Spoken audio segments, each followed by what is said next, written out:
네, 안녕하세요. 여러분들의 구독과 좋아요로 이 채널이 유지되고 있습니다. 네, 영상 속도는 1.5배를 추천드리는 바이고요. 네, 이번에도 어떤 소식이 나왔는지 같이 한번 내용을 보도록 하겠습니다. 네, 미 증시 경기 둔화 우려가 부각된 가운데 기업 실적에 따른 혼조세로 인해서 또 다우지수, 나스닥 지수가 별로 좋지 않음으로써 또 코인도 같이 밀렸다라고 볼 수가 있게 되겠는데요. 좀 아쉽다라고 볼 수가 있게 되겠습니다. 어, 일단 시황 먼저 보도록 하겠는데요. 4월 리치먼드 연은에 따르면 지수가 확장세를 유지하고 있지만 기업들이 현재 향후 6개월 기업 환경에 대한 비관적인 태도를 유지했다라고 설명을 또 하기도 했었고요. 4월 컨퍼런스 보드에 따르면 금리 인상과 인플레이션 등의 어, 최근 소비자들이 수요가 둔화됐다라고 진단을 했지만 다만 여전히 확장세가 유지하고 있어서 긍정적으로 설명을 좀 하고 있다. 라는 내용을 볼 수가 있거니와 러시아, 폴란드 천연가스 공급 중단할 것이라는 통보가 나오기도 했었는데요. 자, 가스 거래가 올해 말에 종료할 예정이고 가스 대금 지급과 관련을 해서 러시아 루브라 지급에 따르지 않을 것이라고 또 밝힌 바가 있다라고 합니다. 아무래도 이제 이 자금이 또 전쟁 자금으로 쓸 수 있을 수가 있기 때문에 뭐 저렇게 이야기를 하지 않았나 싶고요. 달러 인덱스 추이는 102.3을 기록을 했다라고 하는데요. 미 경제 지표 부진에 따른 글로벌 경기 둔화 우려에 안전자산 선호 심리가 강화된 점이 달러 강세를 좀 보여주었다라는 것과 최근에 강세가 너무 세게 나오고 있습니다. 금 가격 추이는 온스당 1901달러 선으로 마감을 보여주었다고 하는데요. 글로벌 경기 둔화 우려에 증시가 하락한 가운데 안전자산 선호 심리 및 그간 조정에 따른 반대 매수 심리의 강보합 마감을 좀 보여주었다라는 것과 그 다음에 유가가 배럴당 101.94달러 선으로 마감을 보여주었다고 하는데요.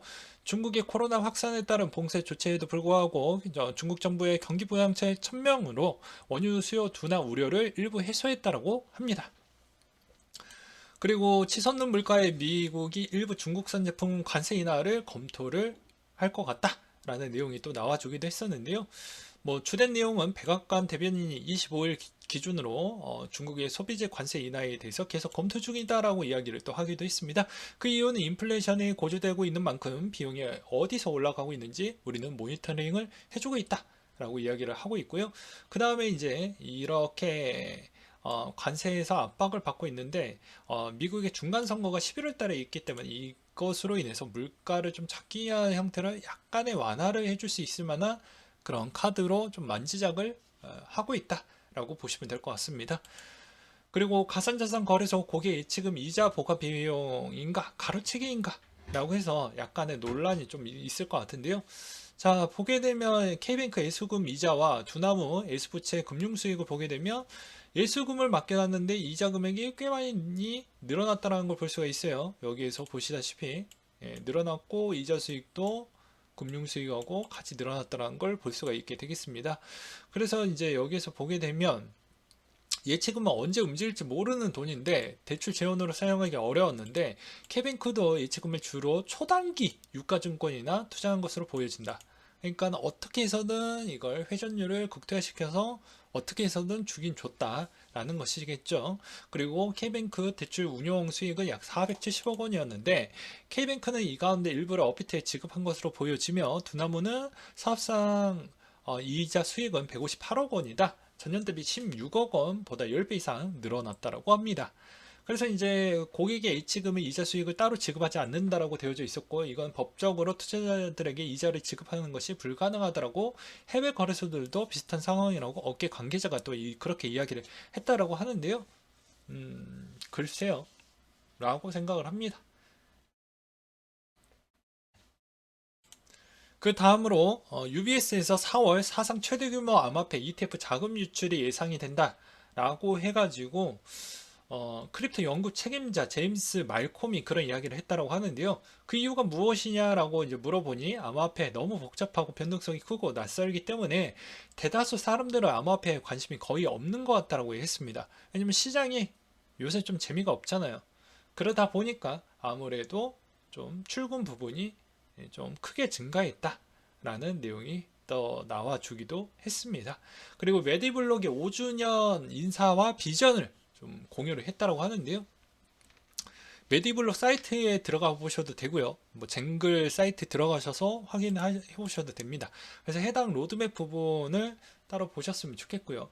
그 다음으로는 이제 3D S&P 500 지수와 비트코인의 과의 관계도를 보게 되면 대부분 뭐 비슷한 형태로 보여지는데, 그만큼 이제 이 해당 지표를 보게 되면 이제는 올라가지 않겠냐라고 하고 있지만, 이 올라가는 시점의 휴양은 다 빼고 해당 지표를 그렇게 뭐 지표 그냥 본연의 지표 한 부분으로만 해석을 하다 보니까 이런 오차가 조금 생겼다라고 볼 수가 있게 되겠죠.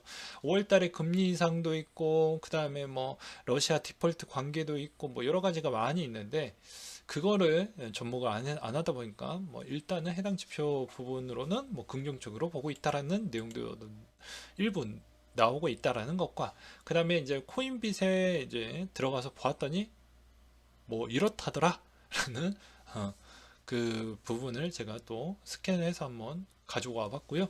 그리고 이오스 ETP 상품 거래가 시작이 됐다라고 해서 뭐 거래 가능한 국가 목록은 대부분 유럽이었다라고 보시면 될 것 같습니다.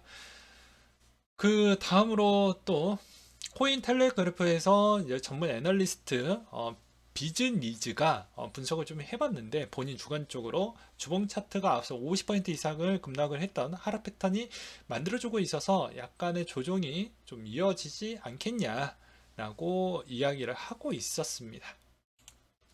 그 다음으로 이제 가장 핫했던 피델리티 퇴직연금 계좌가 비트코인 입금 호용을 예정을 하고 있다라고 해서 또 보게 되면 주요 포인트가 그런 거예요.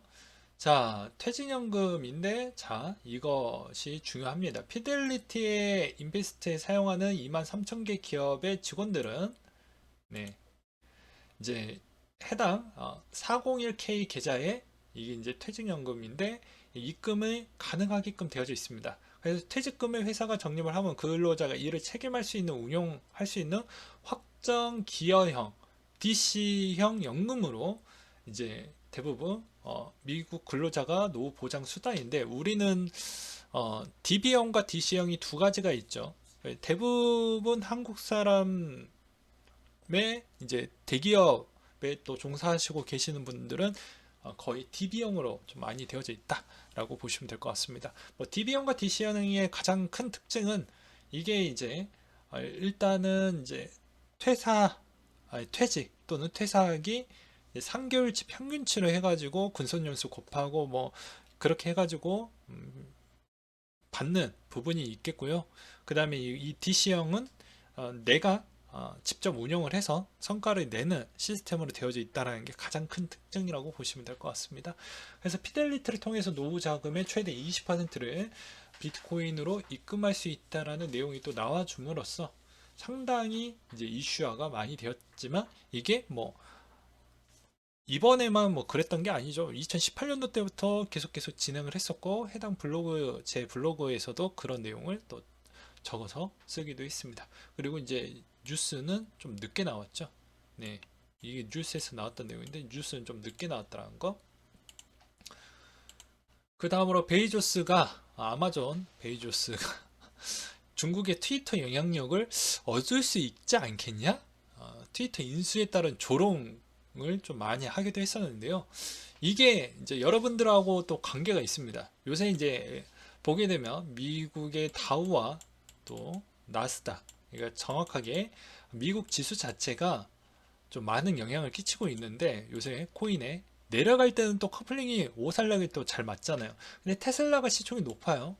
그러하는데 최근에 12% 급락을 또 보여주기도 했습니다. 근데 이게 또 내려갈 확률이 매우 높을 수가 있겠죠. 그렇잖아요. 요새 뭐 기술주 패턴, 성장주 패턴 다 조정을 받고 있기 때문이요. 그렇기 때문에 이 테슬라가 어느 시점까지 내려갈 것인지도 좀 봐야 될 것 같은데, 이게 왜 이렇게 내려가는 형태를 보여주었던 배경은 아무래도 이제 그 55조 원을 증거금으로 대출 받았기 때문에, 그런 영향으로 어쩔 수 없이 이제 또 주식을 일부 좀 매도를 할 수밖에 없는 환경이 나중에는 올 것 같다라는 그런 또 이야기도 있거든요. 그래서 그것에 따른 심리로 좀 그랬지 않았을까라는 내용도 나와주기도 했습니다. 그리고 이제 여기서 더 많이 밀리게 되면 이제 어떠한 효과까지 또 나오게 되면 테슬라 주식 담보로 이제 증거금을 대출 받았는데 이게 이제 일부 동의를 했지만 주가가 40% 하락을 하게 되면 대출을 상환해야 된다라는 조건부가 있기 때문에 이것도 상당히 골치가 아플 것으로 보여집니다.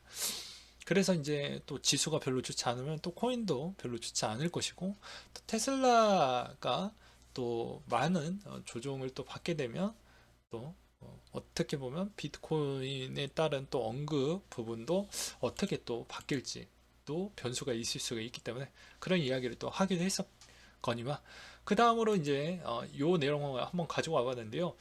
최근에 이제 상하이에서 베이징 쪽에 따른 이야기가 좀 많이 나오고 있습니다.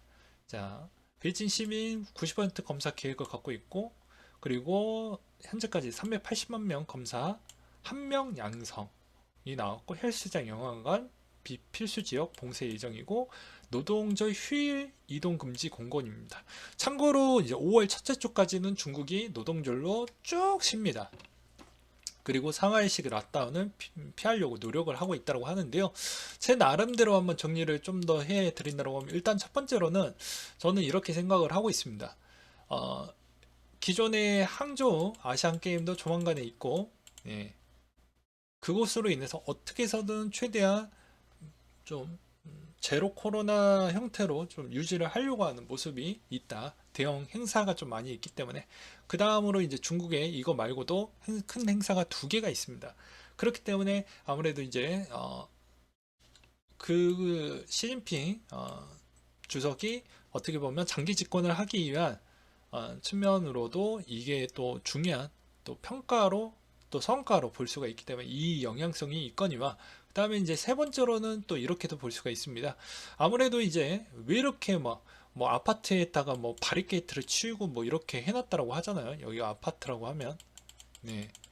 근데 이것도 보면은 인간이 아니다라고 이제 표현을 할 수는 있겠지만 왜 이렇게까지 할까라는 생각을 제가 중국도 또 갔다 왔던 입장으로 보게 된다고 하면 중국의 의료 시스템이 생각보다 별로 좋지 않습니다.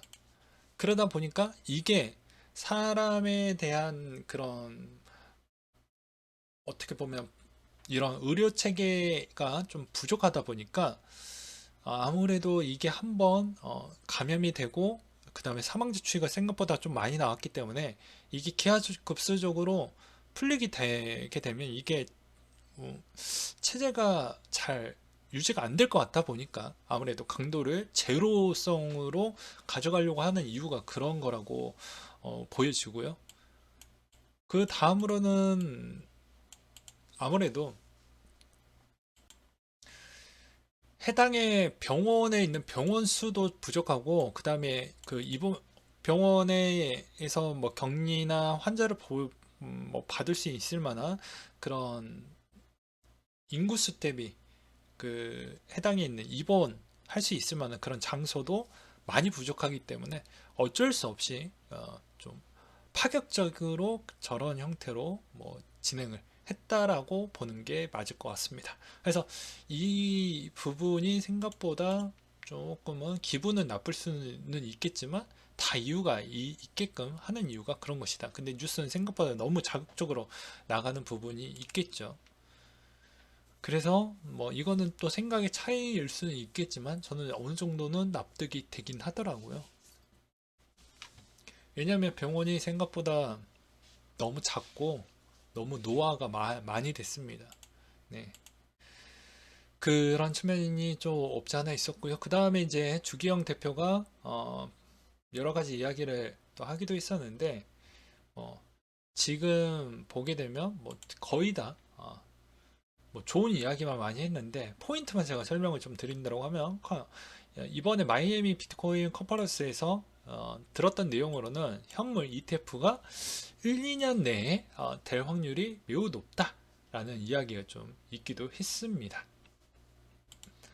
그 다음으로 물린 애들은 기간도 있다. 그리고 7년 이상 움직이지 않았던 비트코인이 움직이면 항상 하락을 보여주었다. 라는 이야기를 또 하기도 했었고요. 그 다음에 해시레이트가 오르는 것을 봤을 때는 7년 이상 물량이 움직임을 채굴자 신형 채굴기 구입에 따른 가능성으로 볼 필요성이 있기 때문에 이것도 긍정적으로 좀 봐볼 필요성이 있겠다라는 이야기를 또 하기도 했습니다. 그리고 보게 되면 비트 운영 방법은 비트 70에 알트 30이 좀 낫지 않겠냐 나중에 그런 이야기를 또 하기도 했었고요. 이제 본인은 다음 달에 마이애미로 또 간다라고 합니다. 그래서 주된 내용은 뭐 이런 내용으로 보시면 될 것 같고요. 그리고 이번에 이제 장이 별로 좋지 않다 보니까 비트가 38K가 나오기 시작을 했었고 그것으로 인해서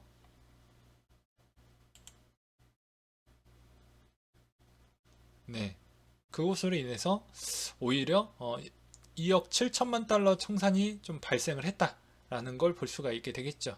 그리고 최근에 나스닥 그대로 따라가는 모습을 볼 수가 있기 때문에 이것도 나중에 뒷부분에 차트, 기술적 차트 주관적으로 한번 좀 해석을 해 드리도록 하겠고요. 최근에 이제 달러 강세 부분이 좀 많이 나오고 있는 게 한국의 통화 수합을 미국이 어떻게 보면 작년 12월 달에 있었는데 그게 안 되다 보니까 더욱더 강세를 더 많이 보여주고 있다라고 보시면 될 것 같습니다. 그리고 아시아 쪽의 스태그플레이션이 직면할 확률이 매우 높다라고 하고 있는데 미국은 솔직히 뭐 안 그럴 것 같아요. 그냥 아시아 쪽이나 나머지 국가가 스태그가 올 확률이 전 매우 높다라고 보고 있고요. 그 다음에 2020년도 때부터 비트코인과 주식시장 상관관계가 계속해서 좀 잘 맞아 떨어져 가고 있다라는 내용이 좀 있었거니와 그 다음으로 이제 랜딩 프로토콜 예금이자와 대출이자 비교 부분을 좀 볼 수가 있게 되겠는데 보게 되면 저번에 실시간으로 그 이야기를 또 하기도 했었죠. 어떻게 이제 이자 지급률 추이가 루나 형태가 어떻게 그렇게 나올 수가 있냐라고 이제 볼 수가 있는데 이거를 보시면 알 수가 있습니다. A대 마진율이 이 정도가 매우 적죠. 예. 근데 걔네들은 적자에 적자. 네. 이걸 보여드리고자 해서 준비를 한 겁니다. 네. 이렇게 보이니까 이제 이해가 좀 되시죠. 예금 이자, 대출 이자가 있는데 예대 마진율이 이 정도밖에 안 나오는 겁니다. 이해가 되셨나요? 그래서 그거 설명을 좀 해드리고자 해가지고 이렇게 한번 준비를 해 보았습니다. 그래서 여기에서도 보시다시피 은행에 비해 운용비가 획기적으로 낮음에도 대출자가 예금자가 많아서 예금이자는 낮게 자 대출자보다 예금자가 많아서 그러다 보니까 지급률이 많아야 되겠죠. 그러니까 어떻게 되냐면 예금이자는 낮게 그리고 획기적으로 가성비 인건비 없잖아요. 그냥 자동으로 돌아가게끔 그렇게 세팅해 놨는데도 불구하고 너무 많이 들어오다 보니까 이자가 낮아지고 대출 이자는 높게 책정을 하면서 그럼에도 불구하고 이제 컴파운드 2022년도 1분기 예대율을 보니까 39.2%에 불과했고 80% 이상의 기록하는 시중은행의 현저히 낮은 수치를 기록하는 기현상이 있었다고 합니다. 그러면 루나는 그냥 안 봐도 비디오죠. 예, 안 봐도 비디오입니다. 그래서 지급률 추이에 따른 논란이 있을까봐 비트코인으로 해놨고 제가 그걸 좀 곰곰이 생각을 해보니 그냥 그걸 생각보다 가장 높은 자산 올라갈 수 있을 만한 자산 추이를 투자 형태로 그냥 그렇게 해놨다. 대부분 이자 지급률 추이를 보게 되면은 대다수 현금으로 그렇게 세팅해 놓는데 그냥 투자 형태로 해놓고 투자가 많이 펌핑이 되면 그 지급률 추이 부분이 다 보존이 가능하니까 그런 것까지 고려하면서 설계를 좀 하지 않았나라는 생각도 들기도 했습니다. 그 다음에 팩실드 트윗에 따르면 26일 기준 로닌 네트워크에서 해킹을 해서 보니까 북한과 연계가 좀 되어져 있었다라고 합니다. 네, 마지막으로는 미국 증시와 비트코인 차트 부분에 대해서 좀 설명을 하고 넘어가도록 하겠는데요. 해당에 있는 이 차트는 나스닥 차트이고요. 나스닥 차트 부분을 보게 되면 지금 12,490인데 이 12,490 부분에 있는 이 구간대에서 더 내려갈 것처럼 막 보여지잖아요. 그러면 이게 또 여러분들이 충분히 그런 생각을 가질 수도 있겠지만 제가 보기에는 이제는 많이 내려갈 만큼 많이 내려갔다라고 봅니다. 제가 뭐 간단하게 볼 때도 뭐 어떻게 설명합니까? 항상 최고점 대비 최저점에서 몇 퍼센트 내려갔나 이거를 좀 많이 보죠. 현재 지수 추이를 본다라고 해도 대략 약 한 22에서 23% 하락한 부분을 볼 수가 있게 되겠습니다. 그러면 이 정도 추이에 따른 조정폭이 나왔다라고 하면 대다수 좀 많은 조정을 보았다라고 볼 수가 있게 되겠죠. 근데 여러분들은 그렇게 이제 무서워할 필요성이 없는 이유 중에 하나는 이 정도 조정이 나왔다라고 하면 이제 조만간에 다시 반등할 수 있을 만한 여지가 있다라는 것입니다. 옛날에도 제가 2020년도 3월 달에도 그런 이야기를 했죠. 다우를 띄워놓고 3만 포인트에서 많이 날라갔으니까 3분의 1 정도가 날라갔으니 무엇을 사든 무조건 수익성이 나온다 라고 했는데 그때 댓글도 좀 많이 혼나기도 하고 무시당하기도 했습니다. 근데 결과값으로 제 예상이 맞기도 했었죠. 물론 저도 많이 틀리기도 했겠지만 근데 이번도 저는 비슷하다라고 보고 있습니다. 20% 이상 조정이 나왔는데 여기서 더 추가적인 조정이 나온다고 해도 충분히 무서워하지 말고 어떻게 보면 이번 주 아직까지도 못 사셨던 분들 이번 주 주중 또는 다음 주 2주 안때까지 조정이 계속 이어지고 나서 그 다음부터는 충분히 다시 반등의 여지가 나올 수 있을 만한 조건은 될 것으로 보여집니다. 왜 조정의 2주 정도를 좀 넉넉하게 잡았던 이유는 무엇이냐면 왜 제가 이번 주 주중까지는 그렇게 봤던 이유가 일단 첫 번째로는 CME 선물 만기가 이번 달 말에 또 있고요. 그 다음으로는 이제 러시아의 침공 단계에 따른 이제 5월 9일 날 또 러시아에 또 행사가 있습니다. 그래서 이게 아마 전쟁의 어느 정도 마무리 부분에 따른 또 변수가 있거니와 그 다음에 이제 그 다음으로는 아무래도 이제 러시아에 따른 5월 4일 기준으로 또 디폴트 판정이 있기 때문에 불확실성은 어차피 2주 안에 다 끝난다. 그럼 내가 이 2주 안에 어느 시점에서 타점을 잡고 매수를 할 거냐 라는 부분이 좀 없지 않아 있겠죠.